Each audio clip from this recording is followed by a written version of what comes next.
Alright, so once again, hello guys and welcome back to another of our amazing classes about the deep web, the complete introduction. So in today's class, we are gonna talk about deep web marketplaces and ways that you will buy products on the deep web. The first thing that you guys will need to know is that the deep web or the Tor browser, everything that is around the deep/dark web, is made to be and stay anonymous.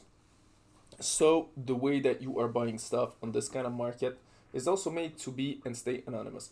This is why you will typically, in 99.999% of times, will not use your credit card. Because if a marketplace asks you for a credit card, you will definitely gonna get hacked all your credit card informations.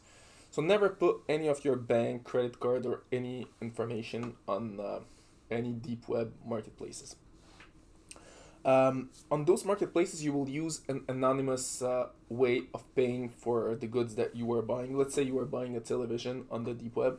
You are gonna pay anonymously for this television. How you will pay for it? Well, you will pay with cryptocurrency. And this is what this course will be about. We are gonna talk about cryptocurrencies. And in the next parts of, in the next classes, we're going to talk how to buy it, how to make purchases, and how to navigate on marketplaces. So let's start.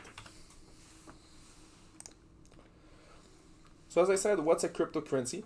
The first thing is that it's an internet-based medium of exchange. What does it mean? It simply means that it's a way to make purchases on the internet or in any, especially on internet. This type of currency became very, very popular around it came to life in 2009 with the Bitcoin, and became very, very popular in the years that followed because of its anonymity and the fact that you can't really retrace a transaction, because once again it's really anonymous, and the way that it's made, you have public keys, you have private keys, and all this creates something that adds anonymity to every transaction. Well, it gives anonymity to every transaction because you will never have a name, you will never have an address or whatever, and it's really, really a anonymous transaction. What brings us to the second point, which is it's not controlled by any central authority. So how it can stay anonymous? Well, there is no banks that control, let's say, the Bitcoin or the Ethereum or any type of cryptocurrency. And that's an amazing way to keep all transactions, secure. It's like if you're going on, let's say, on the streets and you buy something cash. Let's say you are going to someone who's selling ice cream and you buy an ice cream cash. Well, no one will know besides of the person that sold you the ice cream that you bought the ice cream cash.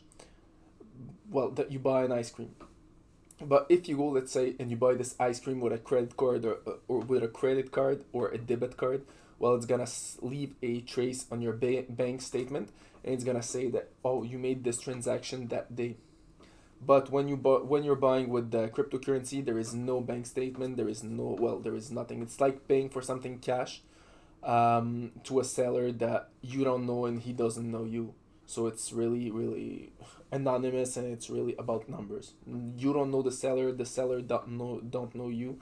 You transfer the money to him, he transfers the goods to you. And there is no middleman.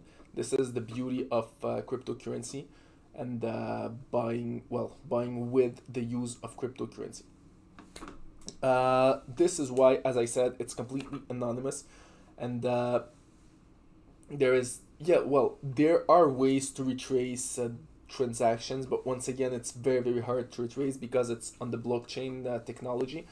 It's not like regular transactions when you have, let's say, with a credit card, you have a bank statement that says, oh, that day you went to that store and you bought something. In this case, in the case of using cryptocurrencies, you have a complete anonymity because you have no bank statement. Not only no bank statement, you have absolutely no information from where the transaction went and who sent you the goods or whatever. It's literally like buying something cash from a seller that doesn't know you and you don't know him. So just imagine it that way. All right. So how it works for those who are interested, how cryptocurrency works. Once again, it's not a cryptocurrency course, but just for you guys to understand how it works. Let's say someone requests a transaction, a buyer or seller requests a transaction. Let's say you request a transaction from the seller. Um, so after that, the request will be broadcasted to a P2P peer-to-peer network that consists of computers, and all those computers, let's call them nodes.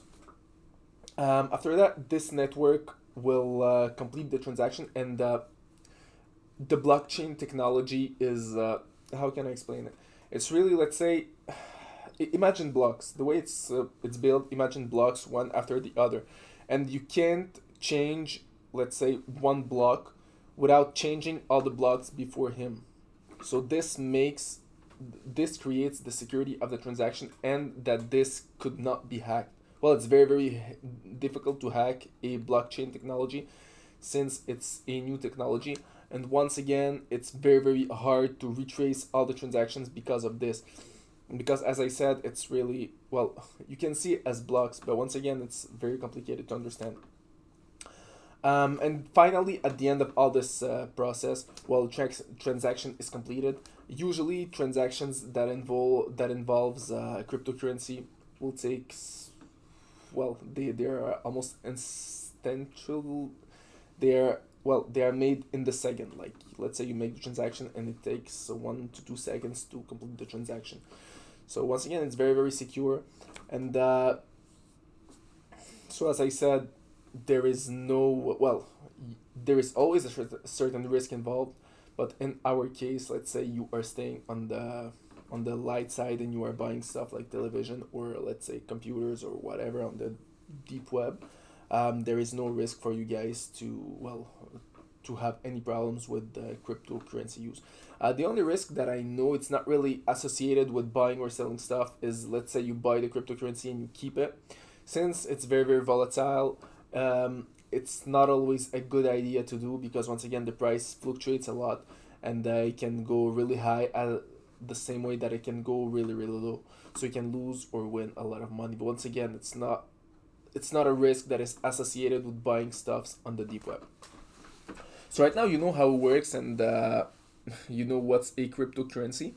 So that completes our course, and see you all in our next class, where we are gonna talk about how to buy cryptocurrency and where to find it.